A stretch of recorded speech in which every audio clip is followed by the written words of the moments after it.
I am well. I go by the username Weltorium, but my name is Kieran. I am not Dan or Chill Dan at underscore. That is not me. I am Weltorium. I that is unfortunately the wrong way. It is I before E. Uh, uh, but today is my first time commentating on Ultimate as a specific title, so this is going to be fun.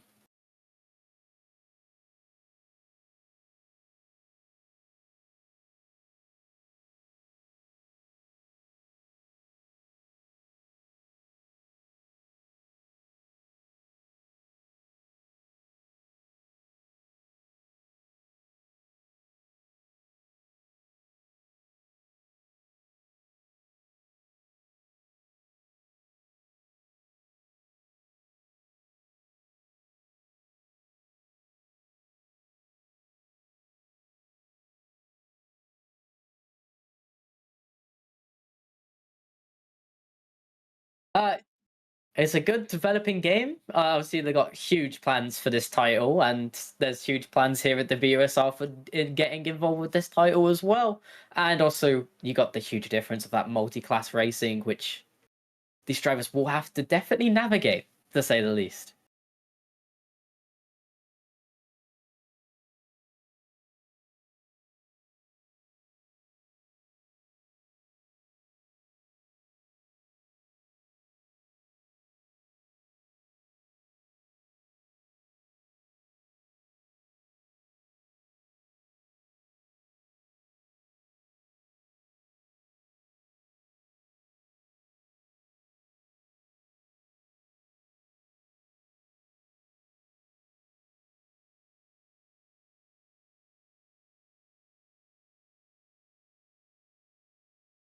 And obviously, on the other side, you've got the fact that the hypercars are just coded as a tougher challenge.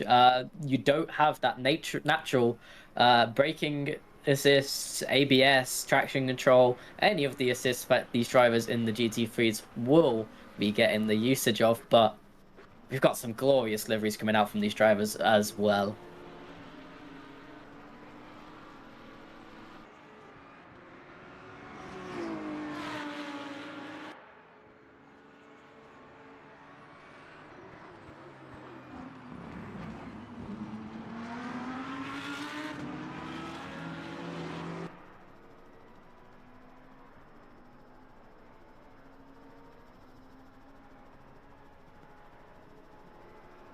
Yeah, as you see on the screen, a beautiful blue livery using that Skechers livery, and behind another livery as well, that Lamborghini looking fierce with that racing stripe.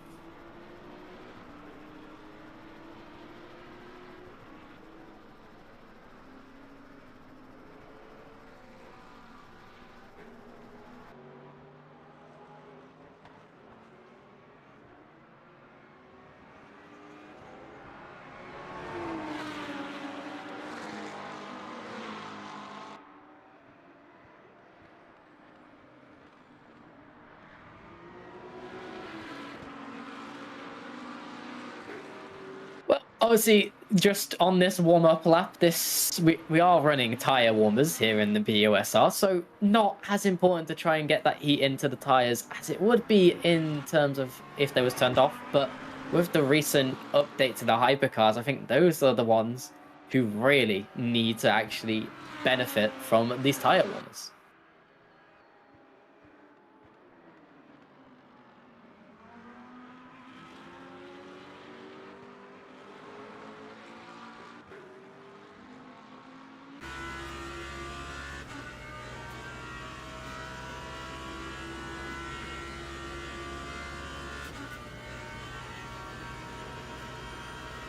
Heading. Oh.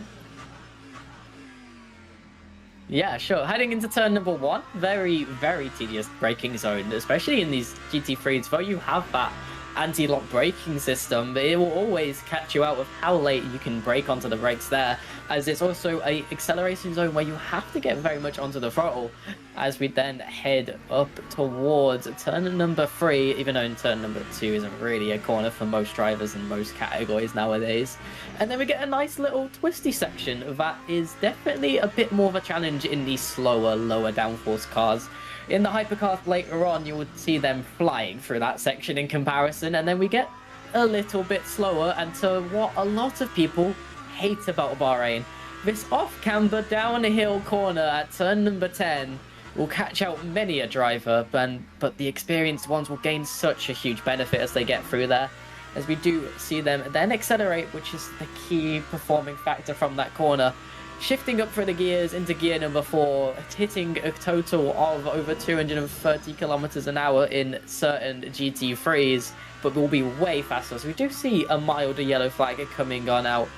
Going through into the final sector, this corner is definitely one where you want to try and keep the throttle on as much as you can. Huge time save to be made if you are able to stick it close to the curb and then rerun it on out. Just one corner to go here at the Bahrain circuit.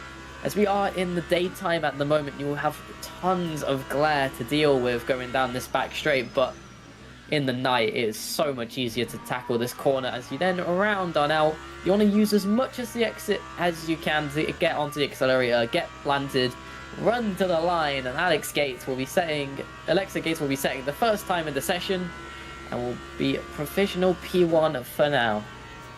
Yeah, we'll get our first times there with a 1:59.9. So getting into the 2 minutes now already, and a lot of drivers will be looking, see and get the relative safe laps for now. But I think honestly, when it comes to Bahrain itself, I like to describe it as a track with 3 straights and a couple of corners in between. It's definitely one that really helps the cars that can, you know, have that straight line speed. And I expect a lot of these drivers have tried to trim out the car if they have touched the setups at all. And sometimes you could really notice. I'll be interested to see if Alexa is actually running one of those custom setups, but we'll see how the other drivers will fare, as I do believe Alexa's probably one of the only, I will have to check, probably one of the only drivers actually in our open category, which a little unfortunate, but also means gets students to fight someone with quite a bit of experience.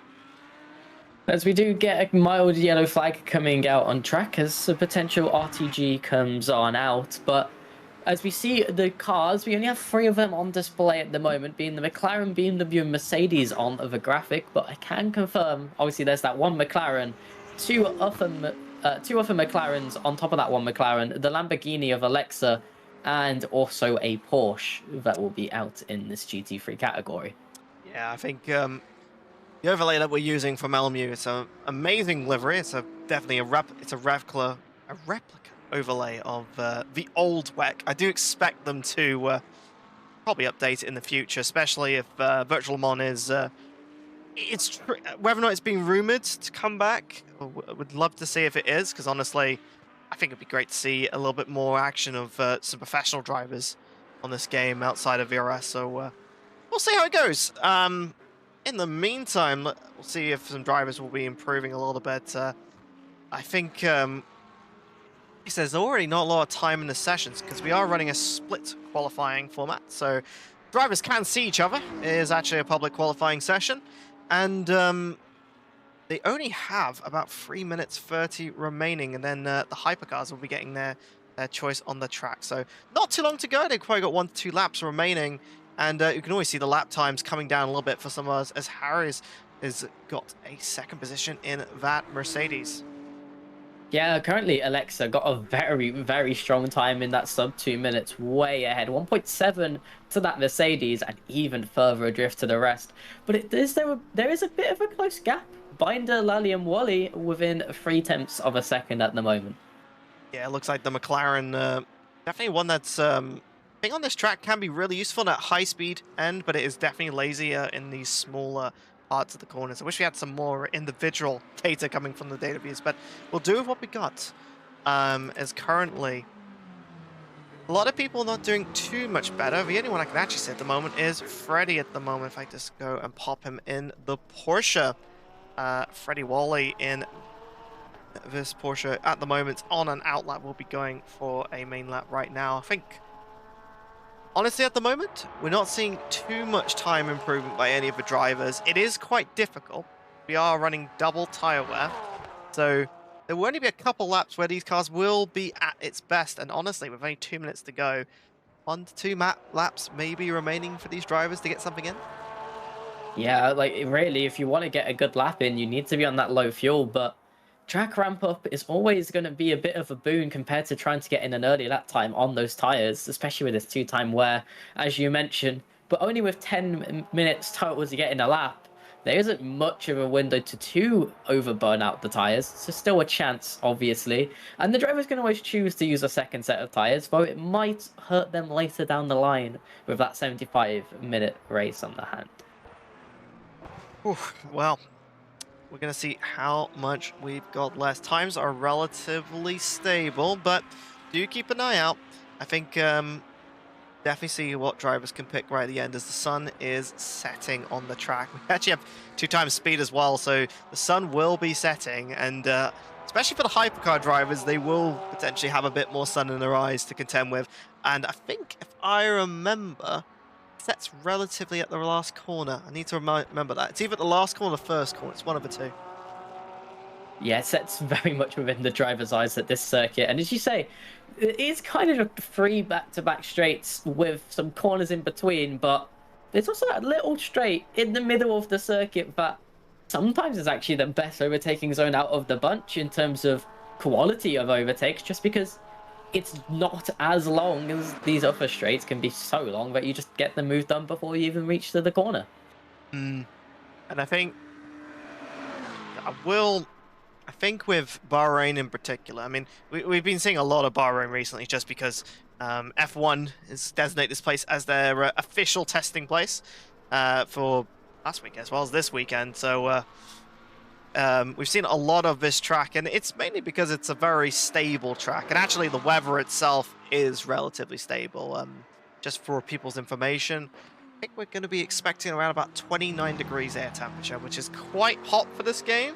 But it's actually the same temperatures that we saw in the actual WEC race. We're already seeing a yellow flag on track.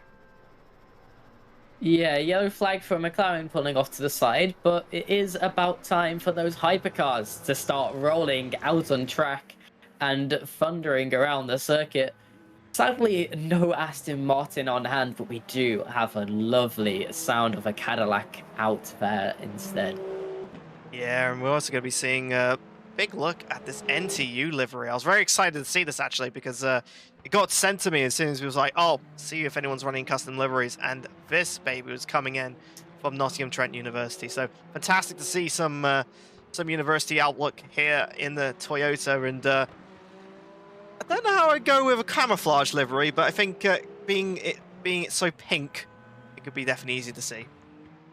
Yeah, a little bit of university representation across some of these liveries. Obviously, not every driver is currently a university student, as it is also got some open and alumni categories as well. But a couple drivers that are running those liveries for sure that I know of, as I do come from the same university, is Xander Coffin and Freddie Wally running some London Legion liveries out on track as well, running some blue sponsored by Williams Sim Racing division on there. Awesome. Oh, just have a look. Yeah, we've actually got some lovely ones there. There you go with the nice, very definitive blue color for the Cadillac, and that lovely 5-liter naturally aspirated engine roaring itself around the final sections of the circuit, getting ready for their outlap, as Alexa has definitely taken with decisiveness first place for GT3. Harris, Soria, and Soria taking the top 3. Yeah, there are a couple extra drivers in that GT category today, and as you've seen all the cars on track for the hypercars now, there is a Porsche. No, there is no Porsches, sadly. I would love to see a Porsche. There was in the practice session a Porsche at one point. Hopefully they can come back on in for the actual race today. But there is a Ferrari, 2 Toyotas, the Cadillac that we are seeing on screen, and a Peugeot of Luke Sawyer. But it's definitely Fisher and Sawyer who are setting the times down in the practice session and hoping to repeat it out here today. We're going to go and ride on board, actually, as you can see the much different speed how these cars get to, is they're going to be getting in excess of 200 kilometers per hour at various parts of the circuit. And Cadillac being one of the best sort of in top speed potential, it's a great car for this track. And if it can keep its tires relatively well, as it does like to eat rear tires, Um, See how it goes later on in those stints. Yeah, talking about tires, Bahrain loves to eat its front left tire. Obviously, the big benefit of hypercar category is you can run whatever tire you want on whichever corner of the car. You can run an independent hard tire, you can run 2 hard tires, you can run all 4 hard tires. You don't have to have all 4 as the same. Yeah, it's really helpful, especially if you're doing a track that doesn't have a lot of tire wear. So we're not running it, for example, but Le Mans is a great example. You can run a harder tire compound for something like the left side of the car, just because it's a clockwise circuit. You're going to want them on the left side, as they're going to be worn more. But it kind of means that you can actually have essentially a car that can run a little bit further with relatively similar amount of grip. Yes, we see in the target time currently sitting at a 148 flat, nearly coming on out. Xander will pop in a 148.384, just slightly 3/10 and a bit further shy of that time at the moment. As we get all 5 drivers coming on through, he sits comfortably in P at number 3, but we'll be wanting to find that lap time improvement to challenge at the top of the timesheets. Yeah, and you can see here a little bit tighter in terms of some of the hypercars out there. I do expect the hypercars category to be a little bit tighter in terms of the drivers that we're seeing. We do have some drivers who are experienced from other series coming in here, and I'm expecting really to see a little bit more close-ups. But like I say, we have seen changes, and for people who play this game, last week we actually saw a major change to the hypercar. As you see, the Cadillac having a little bit of a wiggle there as a yellow flag's already on track. We saw a change in how on the tires for hypercar. This has changed fundamentally how the cars operate. So we have a lot better feeling in the lower grip. Car feels a lot more planted. There's a lot more feeling through the steering wheel, but it is a much harder car to drive. It's not as accessible as it used to. The rear end is definitely a lot more I'd say a little bit more unstable. So this car is essentially a harder car to drive. I think what you were saying about, we had a Porsche in this race, because I think someone did actually swap over to a different category, which I don't know how that's going to play in our grid finder. I might have to put a little mention at the end of make sure it's in the right category. But I'm expecting to see, honestly, see if mistakes are made. And actually, Xander's going into the pit lane, not very happy with what they were doing. Is probably switching over tires. I will say that they have 16 tires to use. There is a limited pool of tires. I'm hoping these drivers are aware of that, or else they're going to have to play with that burden. But it is something we do have to think about going into this race. Yeah, we do have a few drivers, as Luke Sawyer is a great mention to bring this up on. Drivers who will be racing in multiple of these BUSR series here across this split in the spring. Luke Sawyer also out in competing in the F1 games, which he has done for a couple of seasons already. And obviously, as you mentioned, Alexa, a previous driver as well. And it's cool to see these drivers branch out across into this LMU series, especially with it just starting on up. Not too long. You can actually see the shadow moving in now onto some of the pit buildings already. So sun is setting. 3 minutes 20 remaining on the session. Again, Luke Sawyer is just saying, great formal, good in the F1 games, but is going to be one who's going to be under pressure to see if they can also perform in a different game with a different type of car in a very different game. As the sun definitely is setting, as Protea driver having a personal best, about 5 temps down from Scotland's it's a surname, Scotland's pole time of a 1:47.2. As across the line they go into third position, we're 1:48.2.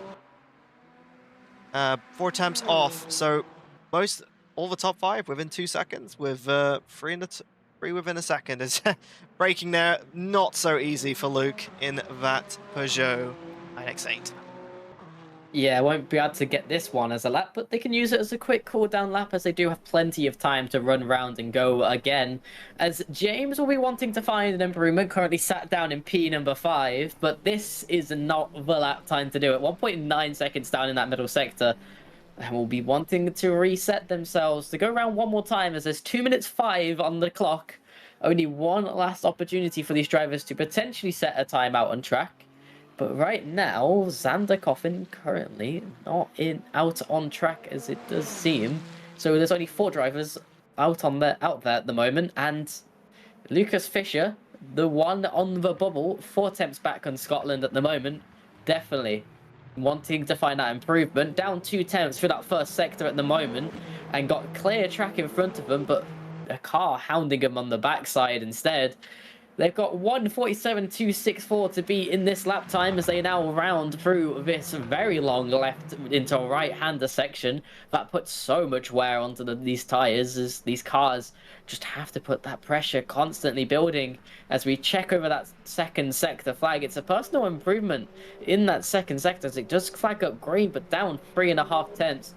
At the moment, still got this long straight. If the arrow is trimmed on out, you might be able to find some time, but there's not really anywhere to gain time for then this last little corner. So they now round out onto that final straight away, going towards the line, but into the pit lane instead, not able to find the lap time improvement they need. But the Toyota behind will come across the line and also not find a lap time improvement of their own. Oh, and it looks like actually Callum's gone out for another flying lap in the. Trying to see what that is actually. That is. Trying That to work would out which one it be, is. That's a Toyota, isn't it? yeah, that would be a Yeah. Toyota. Yeah, so Callum's actually gone out for another lap. Honestly, probably not needed. I mean, there's only one other car on track, which is James in that Ferrari, but sorry, Zubla, that Ferrari. But honestly, he's done more than enough to get there. I don't know if he realizes that he's actually got pole position, but I think he's probably going out there just for a bit of fun now. Yeah, and the one thing that is very different to some other titles with LMU is it is very lenient on you in terms of track limits and actually counting your lap times and giving you punishments, as it gives you a yellow flag pop up, and if you back off enough, it won't penalize you. Whereas some other games, especially the F1 title for mention, will just penalize you as soon as you go wide. Yeah, and honestly, thank goodness it has a system like that. I mean, I have driven on iRacing. iRacing does have that similar sort of thing where you get an off track, you get a black flag, you have to back off. In this game, it gives you more of a chance, especially, I mean, we're not running a strict rule set here. We are running default, so it's nothing too strict, but it really means that you can actually finish a lap that makes sense, and if you haven't gained time, honestly, just keep going. Yeah, as we now finish out this session, Callum Scotland not able to find a lap time improvement, but will still land on P number 1 of the hypercars. 12 drivers in the session altogether, 5 in the hypercar and the rest in the GT3s. Will now be down to the lap time consistencies coming out from these drivers, and relative or not, the fact that they can deal with the traffic. This might be the first endeavor in such a foray for some of these drivers, or they might be quite experienced, as a lot of these drivers have driven other titles before. Yeah, I'm gonna be going to a break as Teams and drivers go to the grid for a race start. right. I'm just gonna go to our sponsor as we are gonna have a lovely word from Grid Finder.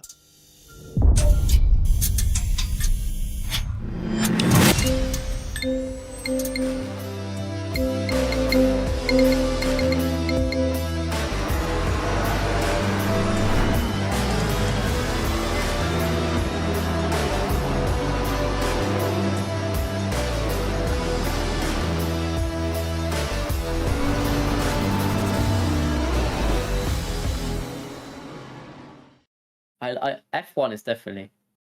Right, we are back and just checking everything out on the game side. But yeah, honestly, Callum done fantastic work um in that Toyota there, having 4 tenths of a second up. Actually just doing some settings. But how did you feel, Kieran, about that qualifying session? Obviously, only 10 minutes out on track, not a lot of time to build up a lap time, and it's not as pressured as it can be in some other titles, especially F1 system, very high paced in terms of lap times. But because those tires do last them their multiple laps, even with that tire where you just saw them rolling out on track, trying to find some lap time improvements, but the lap times did settle quite early on. Hopefully, given some more time, the competitiveness will develop up and gain a bit further. But I think it will be interesting to see going into this race how they will carry forward those tires that they would have saved by only using one set. Yeah, I'm just going to be loading into the race now as honestly, this race is definitely going to be difficult for a lot of drivers. It's been one of those that is always quite a funky one to do. I am just going to flick back over to our thing as at the pros on the if I I think one thing to mention is the fact that it will be a short rolling start, so they won't have to go around doing a full entire lap. It's just that last little section of the lap as we see the cars all lined up in their beautiful liveries. As we go in for the grid then, Callum Scotland is on P1, Lucas Fisher on P2, followed by Luke Sawyer in that Peugeot, Zander in the Cadillac. And rounding out the hypercars in P5, James in that Ferrari as we then lead to Alexa, who dominated the GT3 category in the Lamborghini, followed by a Mercedes and Daniel, a McLaren 1 of 3 in Mark in P8. John, Binder, and Oren also in the McLarens directly behind in P9 and 10. And rounding out the grid today, Freddie Wally and Bartosz in the BMW will round out the grid for the 12 drivers here for the first round of the BUSR LMU, sponsored by Grid Finder, as the drivers start their rollout for the start of the first race and the 75 minutes here at the Bahrain International Circuit. And these cars do look stunning in these custom liveries. Yeah, looking fantastic. These drivers will be lining up. Make sure they don't go too fast over the 60-kilometer-hour limit that's going to be imposed at the start of the race. 75 minutes is going to be on this. This is going to be a long one, so get your drinks together. Get yourself sitting nicely as we're going to be going off 75 minutes around the Sakhir circuit, going into the dead of night. Rolling onto the grid, waiting for the green light to go. It's in control of Scotland in the Toyota, followed by Fisher as well. They're going to want to get a good start using this front, and they do start rolling away. And it's a clean start so far from Scotland as they tuck all into a slipstream. 5 down in a row in a single column. Will Fisher find any kind of way in down the inside? He will send the lunge, roll a little bit deeper, make a bit of contact as well, and that opens up a huge gap for Luke Sawyer to slide on by. You see the Cadillac also getting through, and both Toyotas have an absolute mare colliding into each other in through turn number 1 as we head now to turn number 3. And it's an absolute disaster for Scotland, who is now fighting for that P5 at the back with James. Can he hold on down the inside? That he will do. Meanwhile, in the GT3s, Gates gets away cleanly and keeps P6. Yeah, it looks like Gates has had a nice getaway, but drivers will be keeping nice and close as Mark Sawyer is trying to keep some position as Freddie's going on the inside in with that Porsche, and looks like we'll be gaining the position and getting themselves up into 3rd position in the category. And I think, honestly, right now, it's going to be down to whether or not these drivers can keep it nice and easy. As, again, these tires, yes, they will have tire warmers, but it is going to be not as easy in terms of the grip. I mean, the track is definitely not fully rubbered in yet. So drivers will be trying to find a little bit of grip and seeing what they can be doing at the earlier race. You see a bit of weaving coming out from the number 69 driver. Yeah, what a race start coming out from Wally, all the way up into P3 in category. Started out down in P11 overall, and now up to P8, gaining 3 positions and all of them on the McLarens. Yeah, and let's keep an eye. Actually, I'm going to go back into the hypercar story as we see Luke Fisher keeping themselves nice and close with the Cadillac driver. And it's going to be down to who is going to be the better driver here from the university students and who's going to be blinking first. Looks like pretty safe going into the first couple laps. I mean, we've got an hour and 12 minutes to go. I don't think they want to be doing anything too crazy, but again, it's all going to be down to how well they can do stint by stint, and have various things to have a look. Yeah, and as you do spring up that the lap time graphic, the one big thing to notice about this Cadillac is it will be thundering down these straights. It will be very, very hard to keep up, even with that slipstream. So you got to find the time in the corners somewhere to make the run onto this Cadillac before it really gets that engine up to speed. But both of these Toyotas looking really racy behind the Cadillac of Coffin at the moment. He's going to have to put up a stun defense. Both return number 10. Always hard to find a move here. I think Scotland really wants to try and make some positions back after that disastrous start of the race. Yeah, actually, the Ferrari in the background having a little bit of traction problems.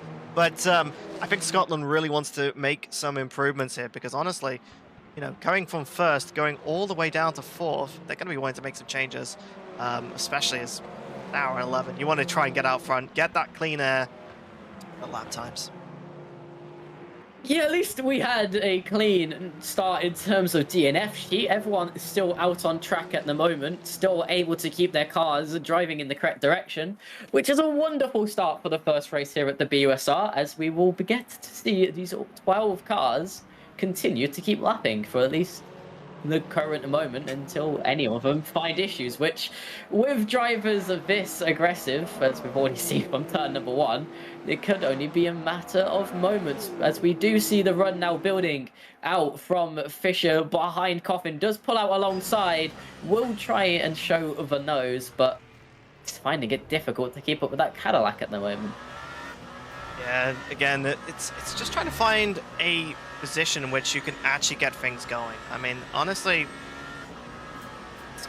it's really tricky because you don't want to make a move that's going to slow you down because you've got a car behind you that's trying to overtake you as well. So you're the piggy in the middle, and you don't quite know whether or not you want to go in. Keep safe. Yeah, especially if you send a dive, as we saw on lap 1, they already made a dive already that has cost them positions in the end, trying to take away P1 off of the race start, and they don't want to be seeing that same thing happen again when they lose even more time. Yeah, we can always see currently some of the virtual energy that is on the field. I mean, trust me, we're not getting the virtual energy of the GTs, but definitely in Hypercar, you can always see a bit of a split already, especially in that second position, having a little bit more energy than the rest of the cars around it. It makes you wonder whether or not Xander's actually going for somewhat of a fuel save as yellow flag coming out there. I'm going to have a look where that's come from. Looks like there was actually a bit of an issue by Gora in the WRT liveried BMW, which slowed them down and put them down into 6th position as Oren is actually pitted already, and it looks like we already have our first retirement of the series and the race. Yep, clean start though for Gates out in front, still leading the way in the GT category. Soria eventually able to get past Woolley down in P number 9 as Reece secured that P number 8 for themselves. But this battle for second in Hypercar is still close out on track. And as you mentioned, potentially seeing some saving coming out from Xander as we are running that 2 times wear and energy usage. It might be able to afford them an extra pit stop or 2, and if you look at that front left tire on Zanden's car, they are running a hard front left tire, and it would be nice to see if we can spot any other tires that other drivers may be running that are harder compound. Yeah, I can actually look on the setting already, so yeah, you're right, running a mixed tire set, so really wanting to go the distance with a slightly mixed set. I've seen, I guess, the hards on the front left, and yeah, so hard in the front left. So the front left is the tire that is going to take the most beating at the circuit. It's going to be the one, it's a clockwise circuit, and this particular racing surface is, I can't remember what material it's made out of, the surface of track it's using, but it's particularly gritty and abrasive, and does lead to a lot higher tire wear than other circuits. We do see that as a commonality out of all of the Middle Eastern circuits. As Sander gets a really poor exit in comparison to Fischer out of that corner, gains a huge amount of time, and that gap that was extended down that straight has been completely shortened. And again on the brakes, you're seeing that confidence come out from Fischer, and is right onto the tail this time around. Sander's going to have to go defensive really early on the straight. You can already see the car moving over to the side, taking that defensive line, as Fischer does find the nose on the inside, but doesn't send it into this corner and backs out and actually gets a really poor exit. Scotland has a chance to take P number 3 away, and that line from Fischer has compromised their exit, and Scotland finds their way back into P number 3 and has already pulled a gap on that exit. That's really unfortunate. I wish we actually had that for a bit of a replay.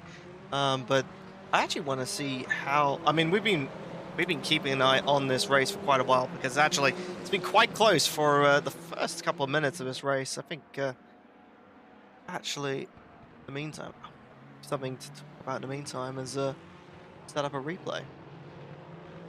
Yeah, it's going to be interesting to see what Scotland can do behind Coffin, though, as well, as Scotland did set that P1 qualifying lap time is looking racy already.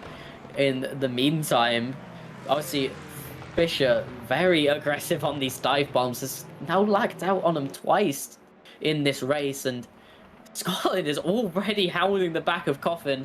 They might have to start pushing themselves just a little bit harder to maybe use up some of this energy, use up that front left tire a little bit more to maybe pull away a little bit, because right now the Toyota in the hands of Scotland, it's looking so much more racy in these positions, and this lap time to Sawyer is 3 seconds the margin out in front of Xander Coffin already, and these two Toyotas will not want to be sacrificing any more lap time if they can, as we see through these corners in the second sector. The gain already on the brakes is so massive again, but the exit speed and this top end speed of this Cadillac is still thwarting them for now. It's actually like really slowing them down. You can actually see the Ferrari. I mean, the Ferrari of I'm trying to get the name of the Ferrari in the background, but that Ferrari has actually been far behind these guys. But because they've been slowing each other down, actually had the Ferrari getting some time back up. As you can actually see now, Scotland taking the outside line, wanting to compromise. There's nearly an instant coming out for the NTU driver. Takes avoiding action needed, but that could have been a nasty incident. But luckily getting away, and actually Scotland, because he went for that wider line, has a better exit going into turn 4, looking his eyes on the inside, but thinking better of it. Looks like Coffin has kept the position for now, but looking for those entries and looking for those opportunities. Only 10 minutes into this race, and this defensive driving is already being pushed to its limits, as we see them go wide and twitchy on that corner as well. They really need to try and make their strategy work, and they are being pushed potentially to drive the strategy of the cars behind, as a little look into turn number 10 is not a corner you normally see a move, so backs out of it for now, tries to focus on the exit. He's going to make a mistake. And Xander makes a mistake and goes wide, loses both positions in the span of one corner, and the fake down the inside from Scotland seems to push them into a mistake and gets them a position as they slide off of the circuit completely by themselves. They all now slip all the way to P5 in category and lose all of that track position, but they finally gained back for themselves and put a lot of strain on those tires as well. Oh my goodness me. I mean, let's just have a look in the replay, because we've actually had quite a lot of things happen in that one lap alone. Let me just click over to someone else. Oh my goodness, that was definitely one hell of a race. One hell of a lap. Yeah, and a couple of incidents that come out through. Obviously, the first bit that started was that turn number 1, where the dive around the outside set up the closeness towards that of Xander Coffin, but the fake down the inside of turn number 10 gets them a little bit leery on the brakes. They end up flying wide, which sets up the move to come through on the inside, but then Scotland tries to pull away, tries to build out a gap, but finds themselves struggling to make anything work, and they end up spinning off of the circuit. Yeah, and I mean, just to put it in there, I mean, just to transition over to it, I mean, literally, It was one of the difficult ones, actually. That's actually one that we just saw. Uh, fine. But yeah, honestly, what a load of dramas. Both drivers, making their life more difficult. And actually, it's allowed Zuba to get back into this race. As you can see, Coffin having a bit of an issue with that turn 10 corner. Again, it's one of those tightening radius corners, very tricky to do. It's one of the hardest corners in F1, let alone in WEC. So these drivers will be tested on that corner. You can see struggling compared to that Toyota, especially getting traction out of the back and actually allowing the Ferrari. I mean, I'll be honest with you, the biggest thing I'm thinking about is how are their tires feeling after all of these moves? Oh, the tyres will definitely be heat cycled, and in terms of Scotland, they will be very much a little bit spicy on the back end of that. Luckily, a huge gap already built into these GT cars, as we will actually be slowly catching up to them as these laps start to tick away. 70 seconds is the gap to Scotland, down in P number 6, as it's about a 2-minute lap time for these drivers, so it's not too far away. Only a couple of laps now before lap traffic may be interfering into this race. Yeah, it's going to be one of the things of multi-class racing. We're going to have two cars with relatively different. I mean, these cars are about 13 seconds faster than the GT cars, so expect these cars to be coming through thick and fast. You can actually already see one of the BMWs behind and actually flick back to a replay of that spin. So in the end, thinking whether or not it was one of these spins. It will be this one, as we do see this critical moment for Scotland. Gets a very early entry into the corner and just loses the back end, spins it around, ends up off circuit, and that is what's cost them their race at the moment. And not something you want to be doing, and not helping your tires in any way, shape, or form, as we're going to keep an eye with this hypercar. We've had a really close hypercar fight for this second position. It looks like traffic getting a little bit in the way, but not too bad. It will become a bit more of a difficult thing later on. And actually, I'm going to flick at how much energy we have remaining. So I think a lot of the energy has started to centralize. I think all the drivers are trying to push, and in doing so, they will going to have to be looking for fueling around about 10 to 15 minutes.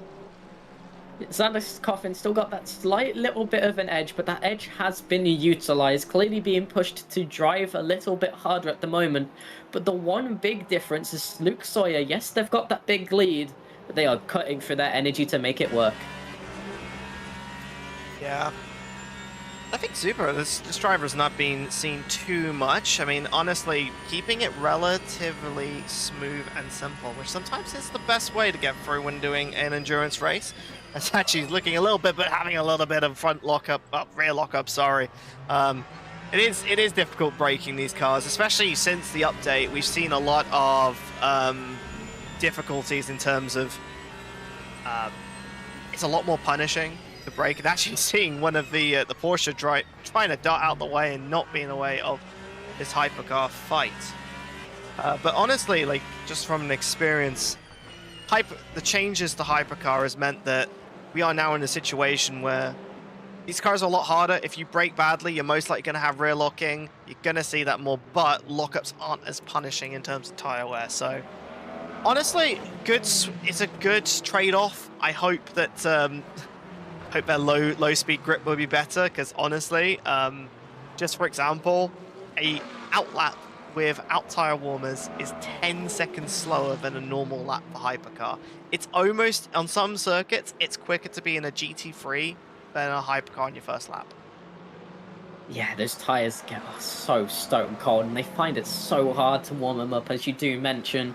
But right now, they've got plenty of warm tires, and the later we go into this race, the warmer the circuit, the better for them.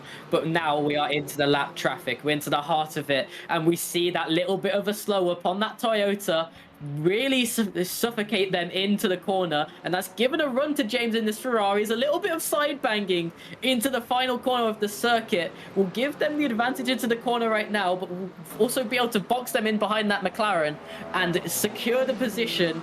And we see Zoiber be able to pick up that P3 through the battle and dance through traffic already. and actually looking for another lunge on the inside, thinks better of it, but it means that our number 50 Ferrari driver has taken third position of the race using that lovely digital side that the wet cars have. I do love the fact that we have that. It's actually a little bit of flashing onto Coffin, so showing there that the lap traffic is there, and it's going to be a problem for some of the other drivers.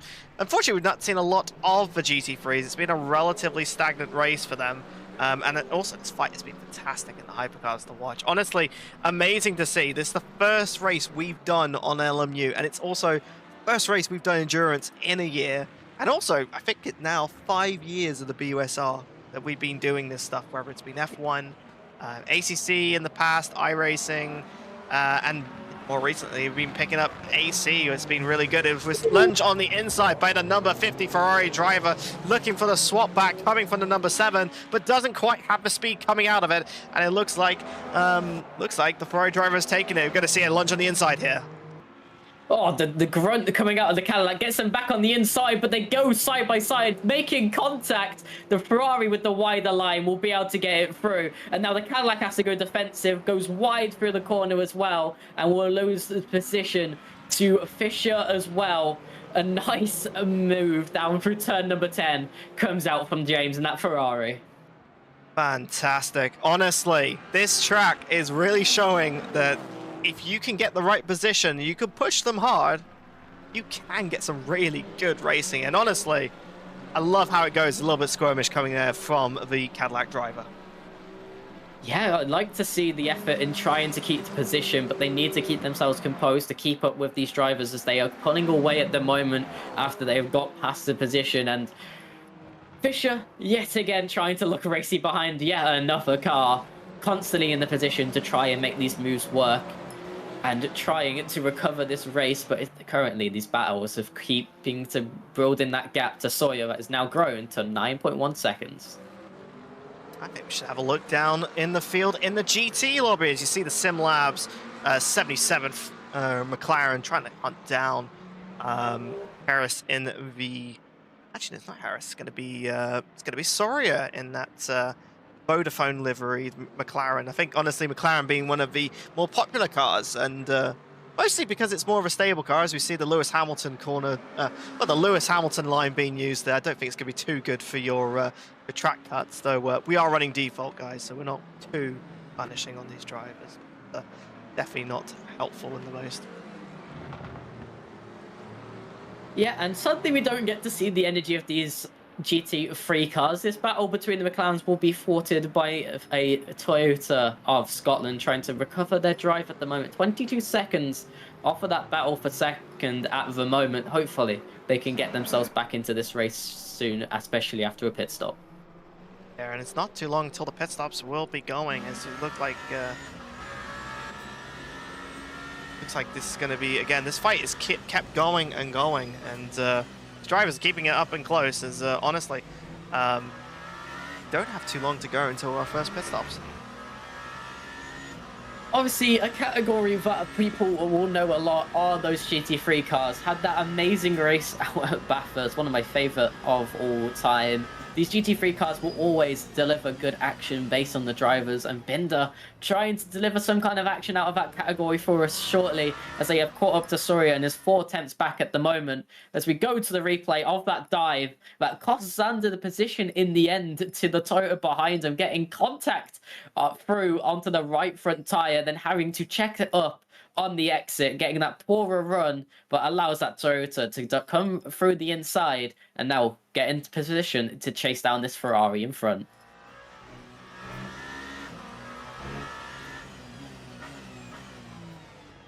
As we can see now, I mean, we're getting to the end of the stint here as the night is truly set in the Bahrain circuits. I think it's definitely one of the more pretty circuits. I don't think the Middle Eastern circuits really try to make themselves pretty, as a lot of these tracks have to be ran at night because, honestly, they're in the middle of a desert. So the Bahrain itself is an island off of the UAE, but it's still a desert environment and very dusty.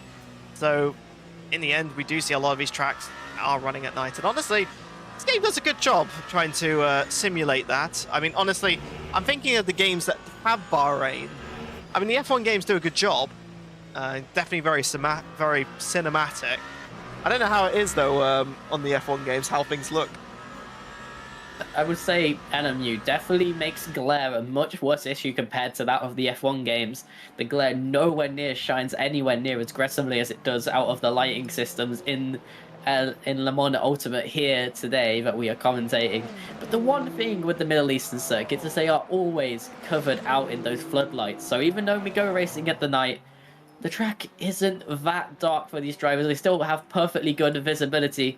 Though the lighting at Bahrain in specific, I know is ran at a slightly dimmer ratio compared to that out in for Formula 1. But we do check up on these McLarens, and we do see that Surya has lost that position to Binder in this battle for third. I did not know that. You see, it's the little things that you learn from people. That's what I do love about motorsports. We have various people from different backgrounds who, you know, in the end, come together. I mean, I'll be honest with you. I came back into motorsport back in the 2020s when locked up inside. I wanted to watch something, and on my YouTube was the 2019 race of Germany, which was what a race to come back to. Honestly, I watched that entire thing from start to finish, and my goodness, I thought, I haven't seen racing in a long time. I used to watch it a lot. I remember, I think those fond memories I had was, I think it was 2011 at Canada, where Jenson Button won against Vettel on the last lap on a, I remember watching it, it was in the afternoon, and finished in bed, watching it in bed. It was that long. Such a long race. And the race that introduced the timing restrictions that they currently impose into F1 as well. My personal introduction to Formula 1 racing was Brazil 2016. What a wet race that one was. That was the one where Max nearly spun, but caught it for some reason. Yeah, for some reason is one way to phrase it. That it was still an amazing save, nonetheless, as we do check back in for this race for number 2. Fisher dropped off just a little bit, but is caught back up now, and the number 1 and 2 drivers are significantly lower on energy at the moment, so potentially one extra lap coming out from Fisher, Coffin, and Scotland in this stint. Yeah, so probably what you're seeing from the for the 3 others is that usually what happens, you'll have like 20, let's say you have 10 laps, you'll have like 10.5. What they'll be doing is they'll be using the electronics in the car to allow them to go that extra half lap. So change the fuel ratio slightly, make it a little bit so you've got a little bit more actual fuel in the fuel tank, and then you lift and coast. Now, virtual energy works by if you only use virtual energy when you're accelerating. So when you're lifting, you're not using any form of energy, virtual energy. And so you can actually extend that virtual fuel tank further and get yourself an extra lap or 2. In this case, I'm expecting with these sort of ratios, and you can actually hear already some of the people boxing already, they're probably trying to extend that extra lap. We'll see how it goes, as we actually, some of our GT3 drivers have already started pitting. So we can already see them coming in right now. A lot of them on the same lap as well. 4 people into the pit lane at the moment. Binder, Goya, Surya, and Wally all in at the same time, leaving only Gates and Harry's out in front, able to extend that 1 extra lap. And we do see Sawyer and James coming into the pit lane. They have some energy left, which will save them potentially a couple of seconds in the pit lane, not having to fill up the entire fuel tank, but they will lose out that 1 lap on track. But interestingly enough, Coffin still comes into the pit lane on this lap, even with that energy advantage. Yeah, so what we said, we are seeing a couple of drivers using the electronics in the car, getting it a little bit further, and that's going to really help them. Because honestly, so I think if I remember the calculation, it is, I think it's for air, it's 1.2% per second of fueling. If I remember, it's so if you can save virtual energy, you can actually gain lap time. Gain sort of. Reduce your time in the pit. Honestly, you don't want to be in the pits. You want to be in the pits as least as possible. So some of these drivers are going to be doing that. It's going to be really important. And actually, fuel saving is more powerful in this format because of the double fuel usage. So lifting and coasting, extremely powerful in the circuit. And unlike in Formula One, the pit lanes get you stuck there for a very, very long time, often for over a minute as well, if you are really emptying the entirety of that energy tank. Whereas Formula One, they pop on in, they get those tires changed in 2.3 seconds on average, and get back on out. So saving that time in the pit lane really, really adds up across the length of these races.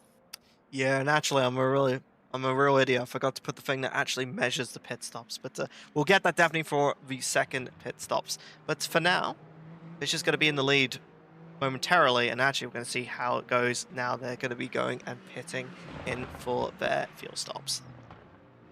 Both Toyotas then able to extend a lap compared to everyone else. Obviously, Scotland still trying to make a recovery drive at the moment, but everyone, from what I can see and from what I presume, will be switching out those tyres.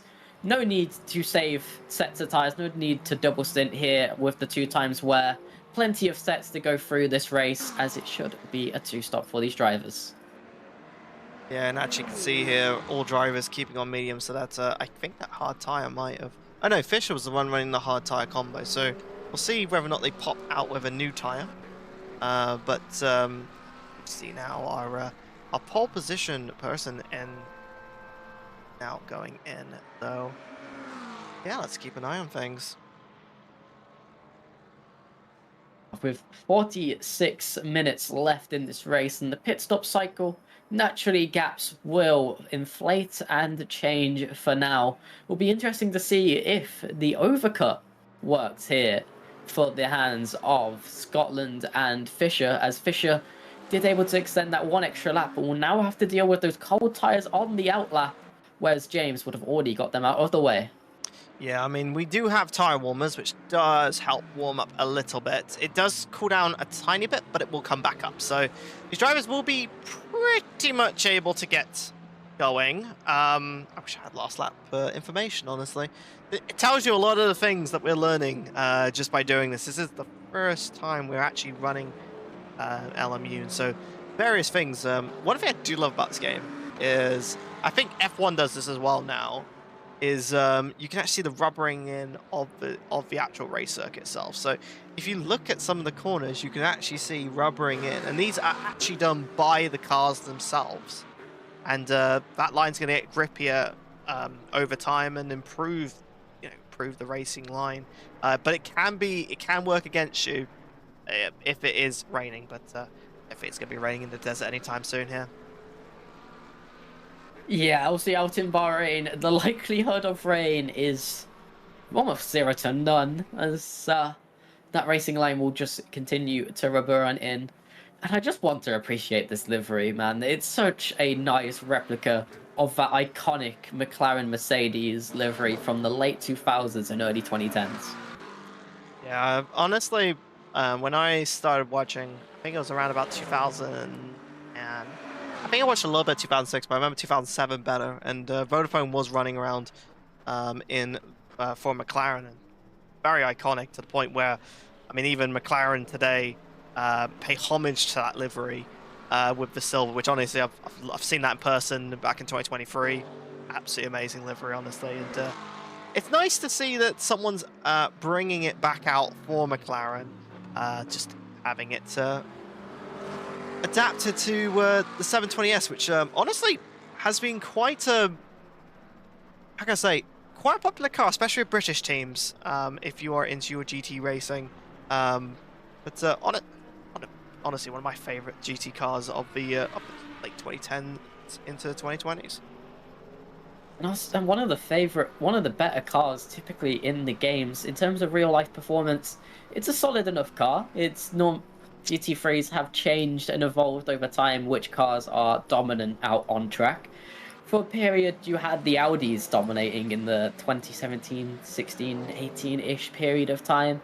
Then it switched over to Ferrari, BMW being a little bit more dominant as of the last few years. But in terms of the sim, the McLaren seems to get quite a lot of love from games like ACC and LMU. Always a solid little car to start out with, and very adaptable to settle. Honestly, I think it's just a looker in the end. I think a lot of drivers just love the look of it.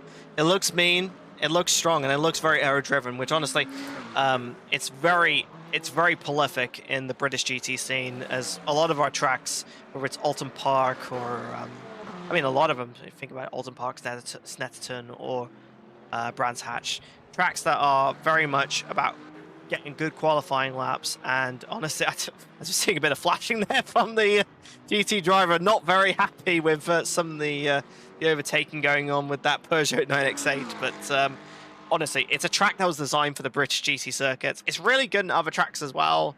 I was thinking Jeddah comes to mind, remembering that Garage 59, isn't it? From that they run, I think James Baldwin ran in the end. Yeah. Lovely, lovely car. And honestly, it's lovely to see, again, people utilizing custom liveries where we can. And, you know, I do say it is a paid feature. It is something that, you know, you do have to pay for. But honestly, you can have a lot of fun with it. And I'll tell you now, as a person who does have them, yeah, some of the liveries out there are amazing. And I would like to plug, actually, Alexa's own liveries, especially as I think one of her liveries now is one of the most popular for the Valkyrie. Is she made the Golf livery Valkyrie. A lot of people love that. Yeah, no, the Golf livery is an iconic stable in motorsport, let alone any particular team. It's been used by a couple of different teams across different sports. Obviously, it was used back in the old Le Mans days, but most recently out in F1 by McLaren at the Monaco GP a few years ago. Good fun. And looking up and down, we're seeing definitely the gap starting to extend a little bit between drivers here. We actually saw, I think Coffin's gone back a bit, and then Fischer's got himself into his own thing. I actually think, if anything, the Ferrari driver, Azuba, is actually, I don't know how he's done it, but he's got into second position, has a 7-second gap now to Fischer in second. So honestly, probably just good overall laps. I honestly don't know if there's been any damage that's been fixed by the drivers.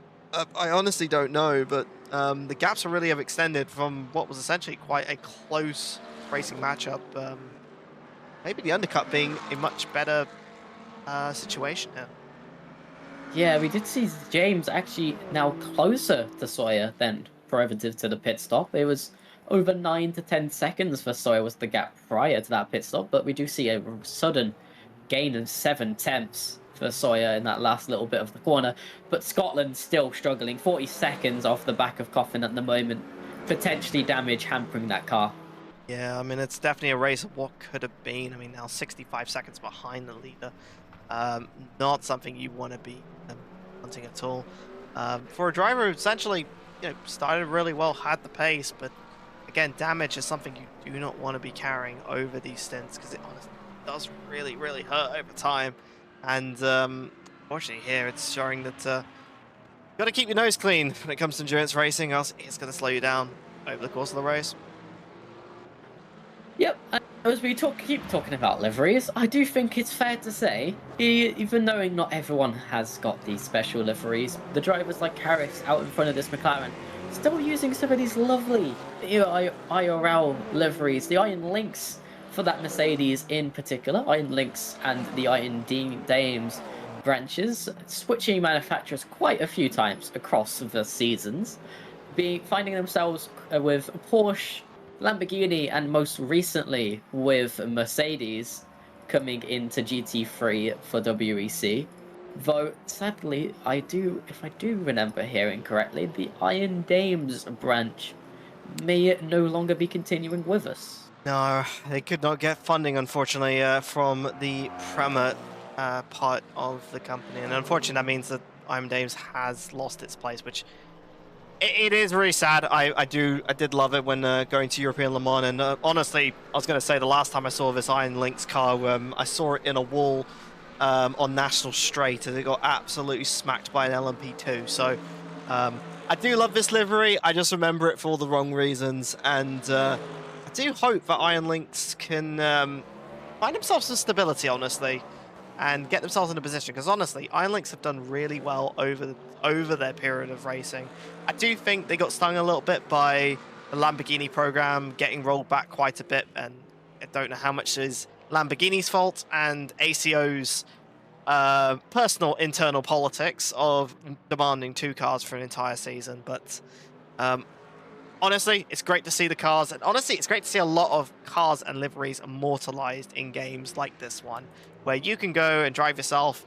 You know, you want to drive the Lamborghini hypercar, you can do that. If you want to drive the Azotta Vraschini, go do that. And honestly, you'd have a thing with in Asian Le Mans, privateer hypercars may be coming back to Asian Le Mans, and I think Van Wall, Azotta Vraschini, are looking to bring it back. So hopefully, might see some of those hypercars come back into the racing scheme. I do love the expansion, but my main dream for the hypercar category is just to see as many as we can at Le Mans. Obviously, the introduction of this hypercar category has seen a rapid expansion in cars on the grid compared to the LMP1 era, and it's been a nice little bit of a change for the WEC to have a lot more cars and a lot more competitivity compared to Toyota and some privateers, for which we did see for a couple years at the end of LMP1 era. Though at the moment it is caused the LMP2s to fall off the grid, which is one of my favourite categories, unfortunately. I do love the Gibson engines, honestly. They are some of the best sounding engines. And honestly, they're some of the loudest engines I've ever heard. They are amazing cars. And honestly, especially the, what is it? Especially with the unrestricted LMP2 that we have in the game. Those things are absolute monsters. Yeah, as you bring up the LMP2s that are in the game, or that older spec that didn't get nerfed. Before the hypercar regulations were introduced with Toyota in the category, they were unrestricted, and that's the version we get in this game. Whereas nowadays in real life, even though they don't race against the hypercars consistently, they still kept that detuned engine, especially at Le Mans, but it still sounds absolutely glorious and rattles through the night. Honestly, I mean, I think the most interesting thing is we are getting the next LMP2s coming out. I think they're coming out next year. We're getting the next LMP2 chassis. Ironically, the LMDH cars, so for example here, we'll see the Cadillac as well as the Porsche, and those were next generation LMP2 chassis. It's just they have the hybrid systems that have been added into the car to give them that extra bit of horsepower. Because in the end, these cars can generate something like 600 horsepower. LMP2s are around about 450. Someone's gonna say in the chat it's totally different. You're totally wrong, but the hybrid systems are the main difference between the LMDH and the new LMP2. So it'll be interesting to see. I think we'll see some chassis at the end of the year, but for now, get to enjoy the Gibson V8 engine in the LMP2, and hopefully enjoy them for. Honestly, I really enjoy LMP2, and I really hope that continue seeing them. I expect probably less downforce, but less downforce, closer racing. People will enjoy it. Yeah, and I think the only issue with that LMP2 category is it suffered the same thing as the LMP1 category of a little bit of lack of diversity, especially in its later stages.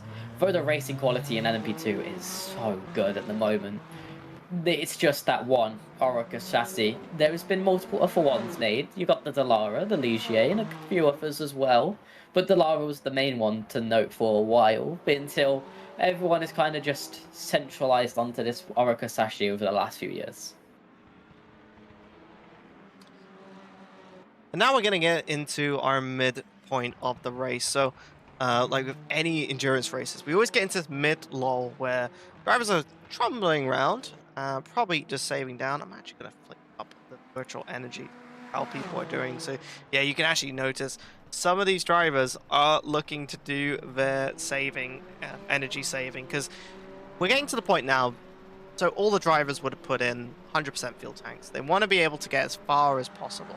But now they're going to be thinking, right, let's see if I can save some fuel, save some time in the pit, and then we're going to race it all the way to the end. Some of these drivers may have taken new tires. We're going to see if I'm not going to take new tires now or later. But for now, this is going to be down to how well their strategies are going to line up. I'd love to know. Honestly, I wish the LMU overlay. We're using the LMU overlay, which honestly is Studio 397. Thank you for updating and also breaking as well.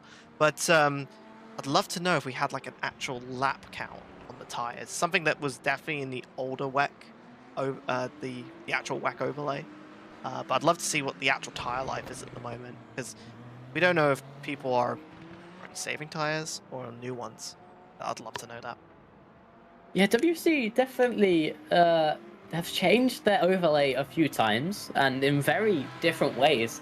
Obviously, we got the current clear see-through era WEC graphics with the little sliding bar at the top left that ticks away and slowly whittles down as the time counts down. But as I do talk about time, there has been a lot of time being found by that Ferrari. Currently down below 6 seconds now to that gap to Luke Sawyer out in front. Yeah, I'm really surprised. I mean, 3 times of a second on the last lap alone. I mean, I feel like this car has been really, like, very much a dark horse. We've not seen it, again, it didn't do too well in qualifying. But out of nowhere, it is doing a lot better. And honestly, 0.5 of a second. I want to see what their best laps were. So, yeah, even Zuba, 500 of a second. And it looks like going to be a spin on the straight there. I think that's coming out from Gora having a spin at the end there, just having problems with traction. I wish we actually had a proper replay to go into it. But very unfortunate from the BMW driver. Having a bit of struggles currently a lap down. If I actually bring up the GT3 field. Yeah. Jesus, that hypercar caught up a lot of a gap to Gora in that final corner. But as you do switch over to the LMGT3 categories, Alexa Gates is having a wonderful time 32 seconds out in front of Paris. It's actually kind of comical how they've nearly gapped the rest of the field by the total remaining gap across them. Oh dear, Alexa's showing that she needs some more competition, guys. I think we need to invite some other drivers in, because honestly, Alexa's just doing some laps and practice at this point. I mean, I'll be honest, Alexa is a really good driver.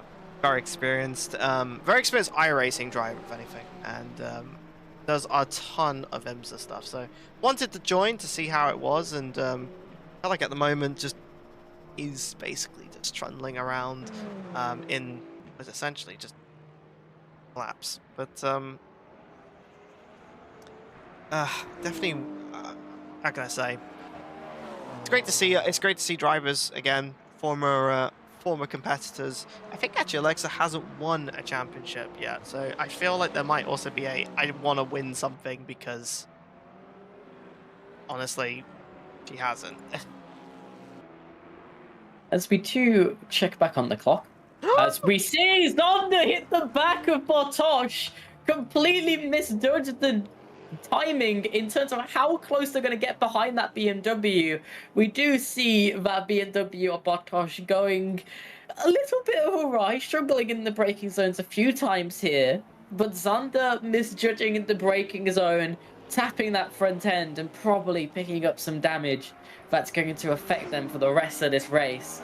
As they were dropping back a little bit as well, but they do still have a 26-second gap back to Scotland at the moment, and hopefully this next time around will be a lot cleaner compared to that last one. I don't think he's going to be very happy getting behind this driver right now after honestly having a bit of a spin behind. I mean, the unfortunate nature that it is multi-class racing, you've got to try and get around cars, and some of these corners are quite quick. Something that we really noticed with when we're driving, what's it called, Silverstone. Silverstone's a fantastic circuit, but because it has a lot of high-speed corners, it's very dangerous to overtake cars on most of the circuit outside of the straights and maybe a couple of the slower bits, like maybe, I don't know, that village section maybe, or Vale, for example, near the end of the lap. Actually, not near the end of the lap, because we use National Straight on this game. They are updating it still. They are still updating it, but it is... I'm gonna come back. I'm thinking of it, but this track does actually have some very high-speed corners, and you have the right traction, it's going to be difficult. We do see Binder catching back up to Soria here, as the McLaren drivers have swapped and turned, found pace, lost pace. It's just all the little bits of fun that you find in endurance racing. You find yourself, some drivers are better on high tyre wear, some are worse on low, and seeing a bit of an issue is Soria going wide through turn number 1, which is going to give a nice little exit to Binder, who's going to go around the long way, but make it work very easily on the straight, and finds themselves back into P number 3 after a long time sat behind P number 4. Yeah, it does. I like to call it the lazy defense, but it's always a great time to put yourself in the middle of the circuit because honestly, you can either move a little bit forward, a little bit into the corner and proper defend, but it's very hard to get around a car when it's in the middle of the circuit. You have to kind of choose whether or not you want to keep on the outside and risk yourself getting pushed out, or try and dive it and go for a risk. But it's always, I like to call it the lazy defense because you can always kind of go back into that if you need be, as it looks like Sawyer trying to navigate himself going into that turn 9-10 section, and honestly don't know if he slowed down a little bit for allowing Sawyer to kind of catch up, but for now it looks like Binder taking the 3rd position in category and trying to keep Sawyer on the back. As we are seeing James now within 3.6 seconds will want to get past this traffic and not lose too much time. They will lose some behind Soria on the exit of this corner, maybe a little bit more as well. They got to make this decisive move to lose as little lap time, and they do get through cleanly as a little bit of drama, as we saw already, as lap traffic. These two successfully navigate it this time around, but 26 minutes left in this race. The second round of pit stops will be nearing in on us very, very shortly. But we will get an unfortunate replay of that. It is quite a big margin to gain under braking, to be fair, and just a little bit of a tap on that rear sends Zonda around and quickly recovers it and tries to get back underway, but we'll have to deal with that front end damage. We're going to be keeping an eye here on this battle for 3rd position for the last podium set. I mean, these two drivers will be looking to, again, keep it nice, as we're going to be seeing an NTU liveried car going through very, very fast indeed. I always find the closing speeds the scariest part. Well, I always say that the hypercars are terrorists, honestly, on the track, because they come in so quickly, can brake so much later than the GT. Actually, I tell a lie.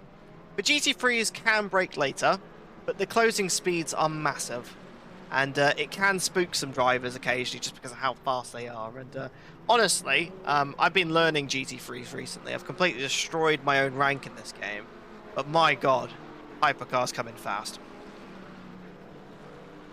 We're lucky to only have 2 classes of races, because when you throw in the LMP2s or LMP3s into the mix, especially those LMP3s, if you've ever watched LMP3s in real life, you can understand. Typically, they're driven by a slightly lower caliber of driver, which doesn't help, as they are normally younger teenagers still trying to get their hands of prototype racing. But they do definitely see themselves getting into a lot of collisions in that category. Yeah, LMP3 is honestly wild. I mean, ironically, like, first time I watched LMP3, they actually did relatively well. Actually, it could be quite an early pit stop coming in from Subaru. It has 13% energy, so I guess thinking undercut potential? Interesting choice. We did see it in that first set of pit stops with this really high energy margin. This will save quite a bit of time in this pit stop. They've been catching Sawyer recently, though the last 2 laps were a little bit of a loss in time instead, and maybe just going for the fact that they're below this 25-minute margin now. They can make it to that end of the race from here on out, and yes, they won't have to fuel up fully, and maybe just betting on the fact that in that first set of pit stops, everyone who did the undercut did find themselves at least some kind of advantage to the car in front. Right, and now we're going to see our final pit stops for all the drivers now. So it's all going to be down. We got a couple drivers in. Soria and Binder has come in already. So those two have gone and done. So we have a couple more drivers out, Harris in particular.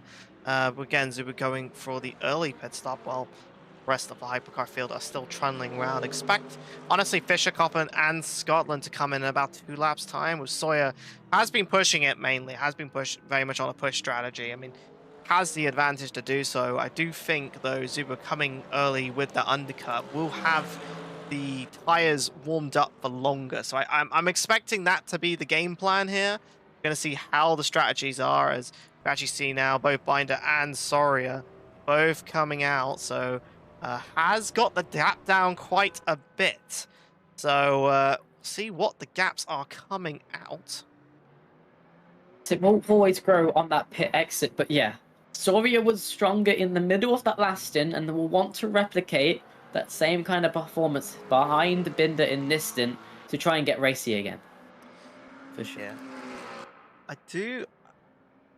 Yeah, I think now we're at that point where let's see how the timings go. I mean, Sawyer's down to 3.5 seconds, so has lost a little bit on that exit.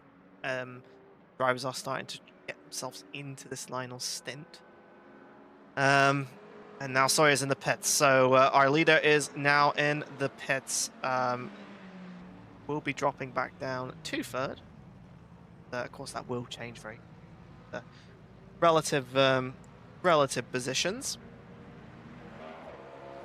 It will be keen to watch this gap to James, and if they can make this undercut work, very difficult to make it work, to be honest, as the lap times, as you said, 10 to 15 seconds slower on the outlap. You've got to get those tyres fully warmed up, but the one major benefit now, with only 21 minutes left in this race, as we do see with James, is they don't have to fuel up all of the way. No, I mean, we're now, 75%, so they've gone 3/4 of a fuel tank. So, 3/4 of a fuel tank to get to the end. Oh, this is gonna be tight.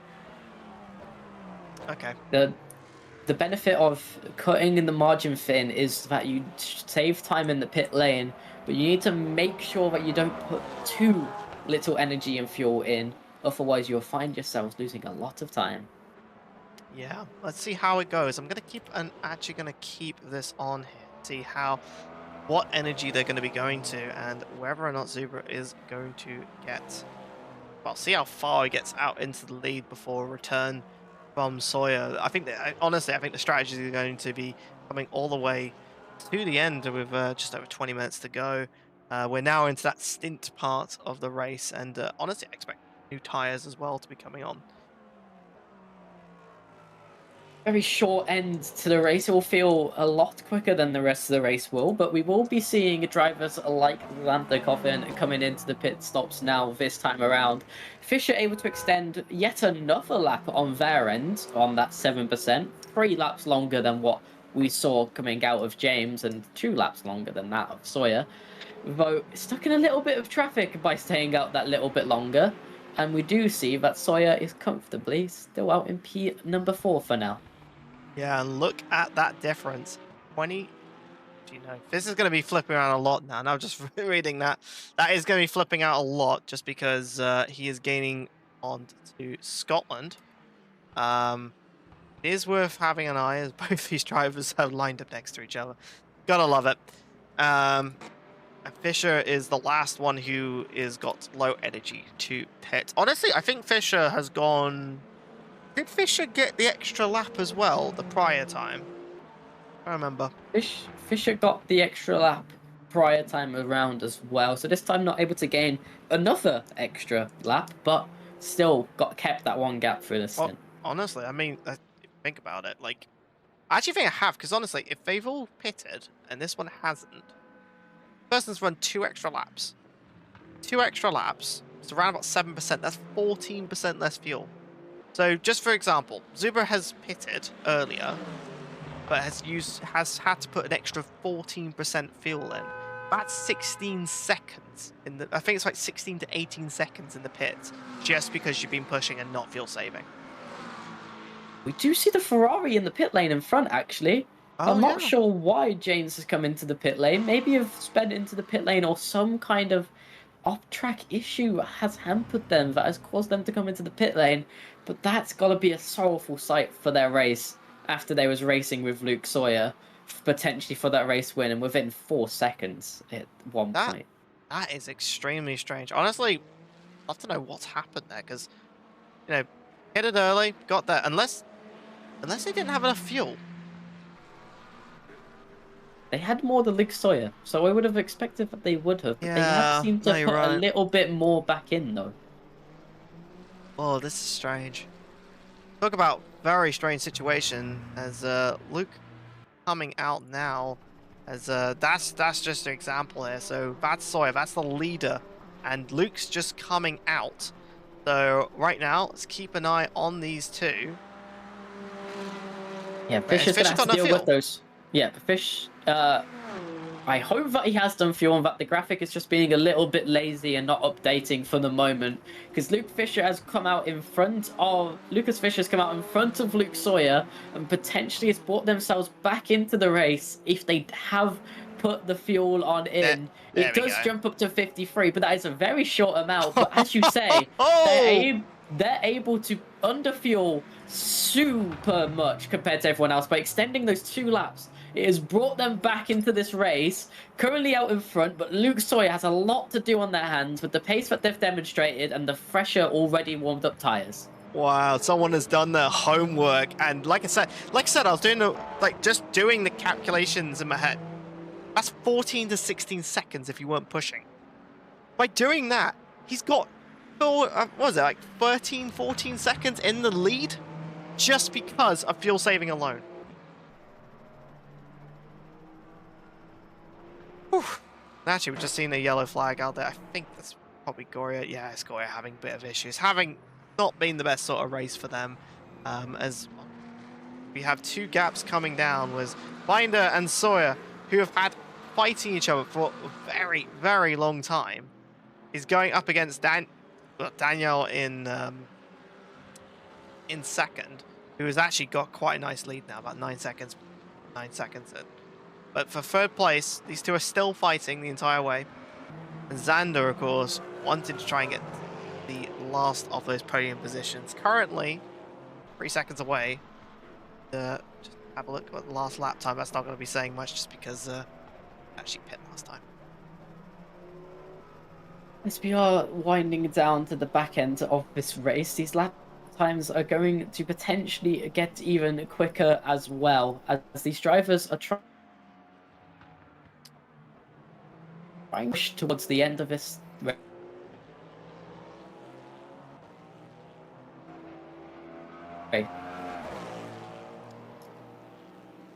Oof. I think the big one really of this right now, I mean, Sawyer's now at 24 seconds difference. Okay, that's fine. Cool. I think in the meantime, let's just have a think about what's happened throughout this race. So, if we think about it going to the beginning, let's just bring it up here on the replay. Not that one. Not that one. One's a test footage, actually.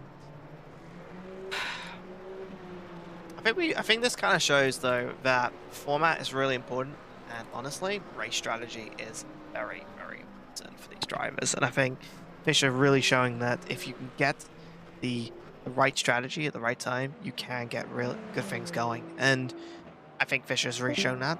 But let's see how it goes for the last couple bits of the series. I mean, now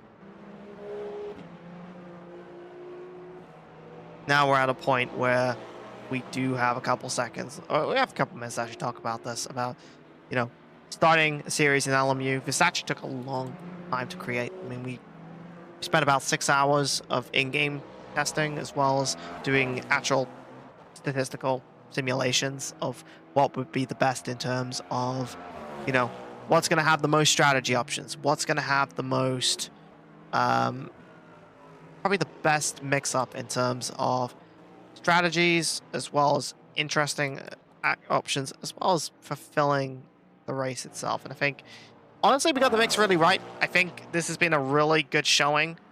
We had 12 drivers on the grid, and hopefully we can get more drivers over time. I mean, to be the first race doing it, and honestly having a really good showing, and honestly a very professional looking showing for some of our drivers. It's been fantastic to watch, and we're now at that point. I mean, we're 13 minutes remaining. We've had a really good time in terms of it coming out.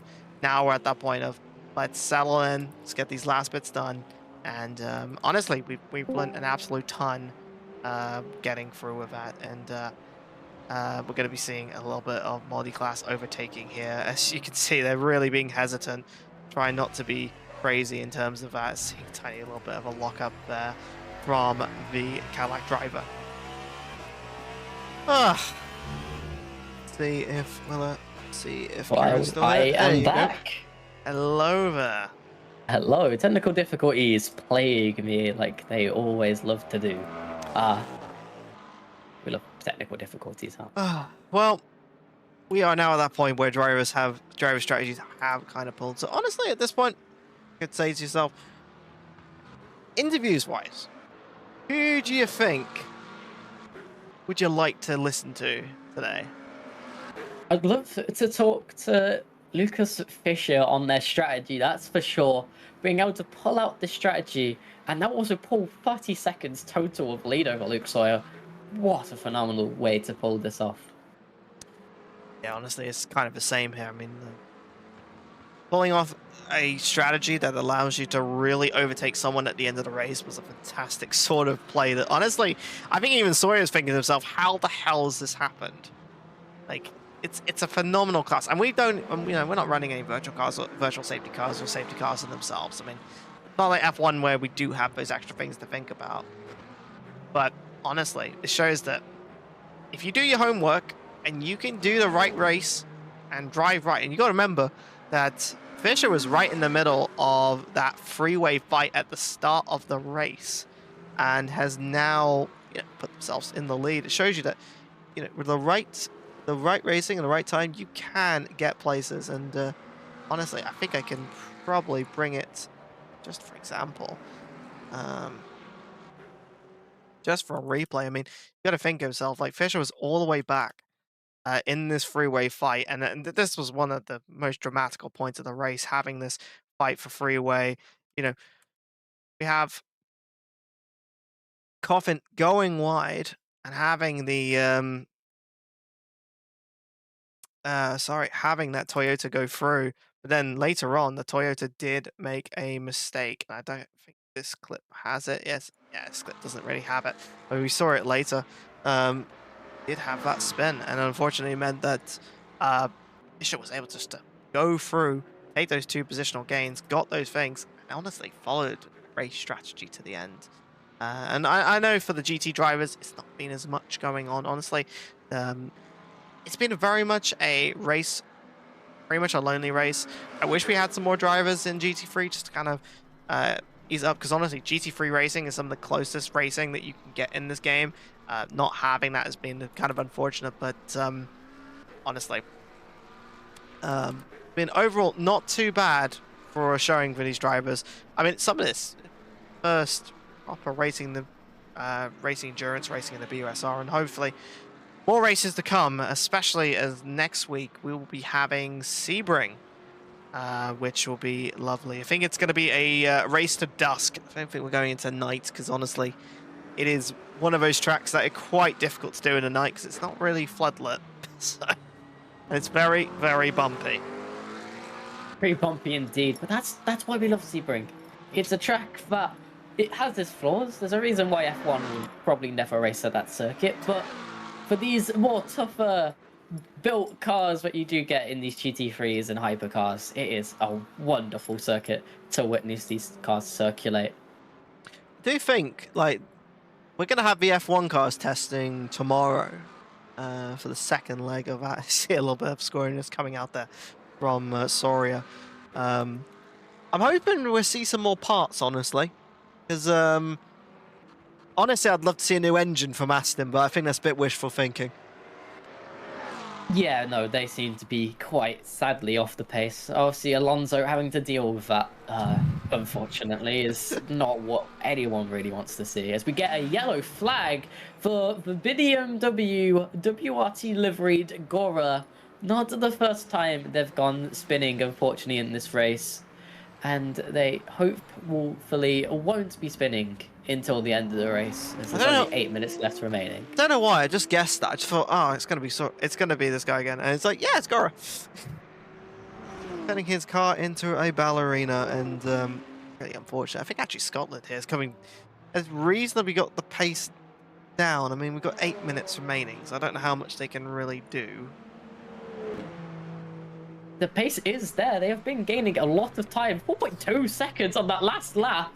Potentially something going wrong with Luke Sawyer, but if this is genuine pace from Callum Scotland, a salvaged race of P2 after the spin that they had to go through would be an absolutely wonderful drive for them back through this race. Luke Sawyer is going to have to try and find some kind of pace for himself at the moment, because this lap time is ticking away from his hands, and this race that looks so destined to be his for so very long is slipping out of his grasp at a rate of knots. Yeah, I wonder if he had a bit of contact with some of the multi-class cars going around, because you can actually see they're starting to catch up with that 5th, 4th place and 3rd. I mean, there's going to be 2 cars at least in the way at the end of this race, and just trying to actually work out the times in which they do.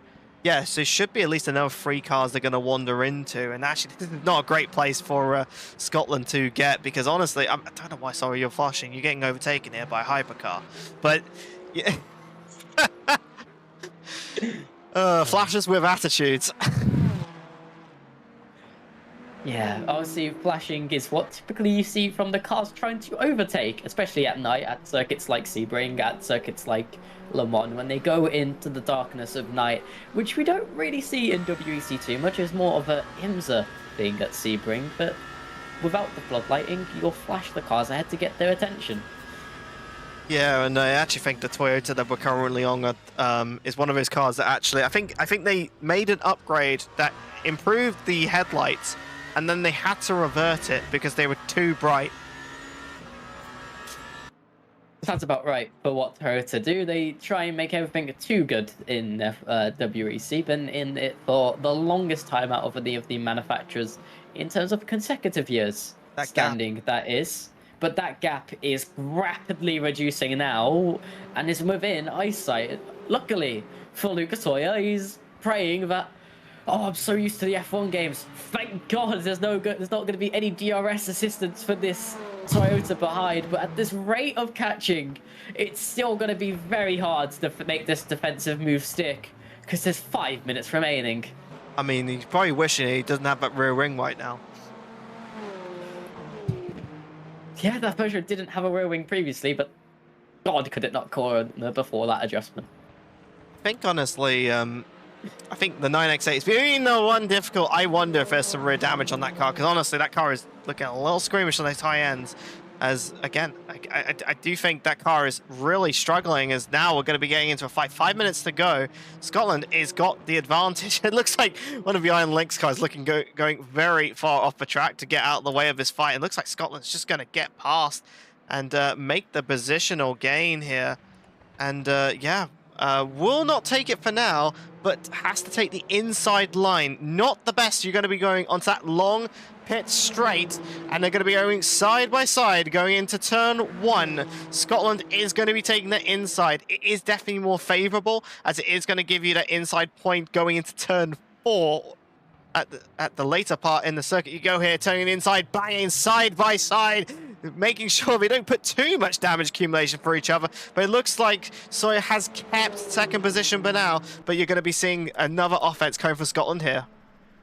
It's going to be interesting to see. I'd like to actually see the energy percentage for a moment, because I did remember Luke Sawyer being really low, but the run from Scotland is actually amazing coming out of the corner. He gets a huge run down the inside of Luke Sawyer, but it's going to be tight and twisty for this section. Can he make it work? He will switch to the inside line for this final corner and will be able to shut out Luke Sawyer before turn number 10. But Luke Sawyer will look for that inside line, but won't be able to find anything. And Scotland finds his way back into P2. With only 3.5 minutes remaining. Yeah, I'll talk about exciting. They're going. I honestly think there might be some rear damage on that car because the traction coming out of these corners is just not there compared to the Toyota. And, you know, it's got nothing to do. I mean, they both have hybrid systems that are going to deploy at the same time. But honestly, just doesn't have the same grip levels. I honestly don't actually know what the tire information is at the moment. Yeah, so that hard tire set has been switched over. But I honestly don't know what's happening. I wish we had that, again, I wish we had that, how many laps those tyres are on. But you can see their race, Scotland has made a 1.7 gap already in half a lap. So unfortunately not there to fight. But I think honestly a race that could have been. I mean, Scotland has really had to fight back. But honestly, Fisher in the meantime, 33 seconds in the lead. Absolutely comfortable to the end of the race. Yeah, clear lead for Fisher out in front, 33 seconds. We're looking at the GT3 category for a moment. Alexa still out in P1 comfortably by a large margin. But we did see that Mercedes catch up quite a little bit for a moment, but that gap's now slowly dragging back on out. But at least it's not that 36 seconds that we did see a little while ago. Yeah, I think Alexa's now just trundling around at pace. I'm honestly probably going to get the whole feedback of like, well, that was boring. I'm like, yeah, I know it was boring. You know, it's just the way it goes sometimes.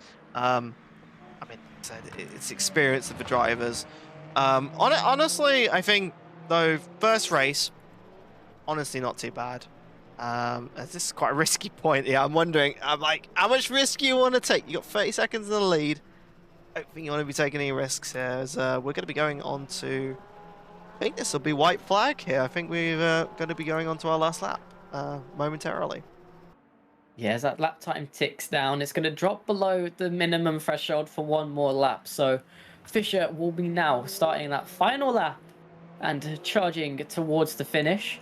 But we are got 11 out of 11 drivers that have been driving through this race, besides from that first 5 minutes where we did have Lally driving.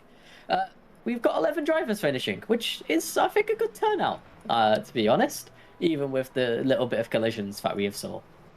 Points are points in the end, and each of the drivers will be collecting theirs for this one, especially as we will have more drivers popping through the season as tend to do. But now it's been, honestly, I think it's been a fantastic display that it's not just about lap time, it's also about strategy as well. And honestly, I think in the BUSR we needed this layer added into the into our arsenal of racing games, because honestly, F1, yes, there is that strategy in tires, but honestly, just by watching 25, it's been undercut heaven. If you can undercut, you can do better.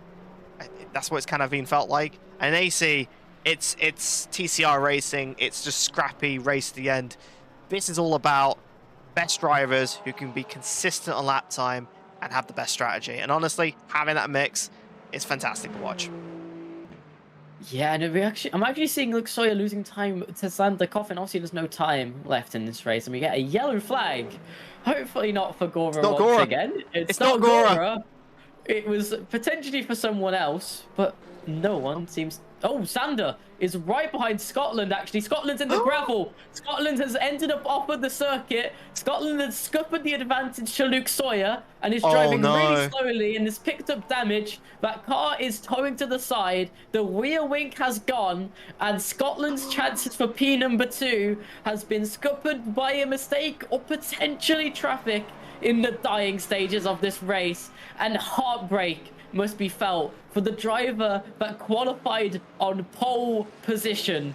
Their race may be over as they are trying to drag this car to the end.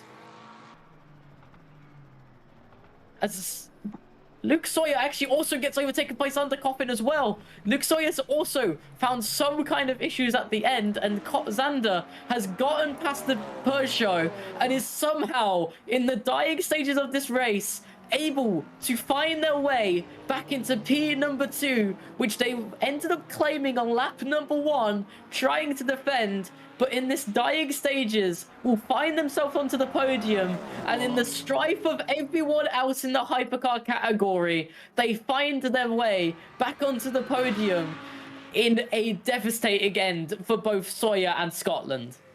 Yeah, and also a big dominance there from Alexa Gates coming out there. Honestly, I'd love to see the replay of what actually happened there, because seriously, what the hell just happened there? Oh, well, I'm left speechless, as we do have a couple of GT3 cars to still cross the line and take their little bits of congratulations, as Binder comes across the line as P number 3, the final step on the podium to cross the line, but still running into issues. Scotland is trying to make it to the end. They want the points, but that paintwork, that lovely white and oh my purple. god. Oh no. Oh dear. The race could not have ended up any worse for Scotland, as we do see Soria crossing the line, towing it eventually across the line, but shortcutting every part of the circuit, just desperate to bring it home, Fernando Alonso style, basically with no wheels and turning ability left on that car, trying to tow it across the line. May even want to push it across the line, Jensen Button style at Monaco at this point, rather than driving it with how much pain it seems to be. But eventually, Scotland will cross the line to get P5, but would have wished that this last lap did not have to happen. Right. Oh my goodness me. Well, that was definitely an end to a race. Honestly, I'll have a look in the replay what actually happened there, because honestly, what just happened at the end? There's almost no words to explain what happened without being able to somehow see what actually did happen. I I just feel bad for Scotland. He was on that second place. He made the drive back, and it's all gone to the wasteland. Yeah, I'm gonna ask if people want to do um uh, in. To be honest, no one's actually in the no one's in the things. I can't actually track anyone, but that's fine. I think we'll leave it actually here. But honestly, I think this week has definitely been a entrance for LMU into BUSR, and honestly, I think man, it shows you Fisher coming out of nowhere with a win, and quite a decisive one, showing the honestly right strategy, did their homework, and in the end pulled off a amazing win. Yeah, in a 75-minute race that has 2 times wear, which basically means you're driving the distance of 2 times that. So you're driving 2.5 hours of distance. In terms of wear in the car, yeah, no, you just being able to survive and pull off the right strategy can mean a lot, and potentially we'll keep seeing this happen here at the BUSR, brought to you by Grid Finder, but that will be for you guys to tune in and find out next time around, as we will head over to Sebring, and if you have any final remarks, it's been nice to at least have LMU That's on the calendar for BUSR. It's good for you to come along, Karen, and welcome to the BUSR. This is going to be I think it's going to be a long season, but one of various challenges, and hopefully we'll get to see some more cars and drivers throughout the season. Honestly, drivers showing honestly good maturity, getting it to the end, and hopefully, Sebring will bring about the chaos. Always does. Anyway, thank you very much for everyone at home. If you've been watching, it's been wonderful, and I hope you guys can come to see us. I think Saturday we'll be having F1 back on, but also we have ACs on Monday as well. So thank you very much. Hope you can see us for next week, and see you again on the track and at home.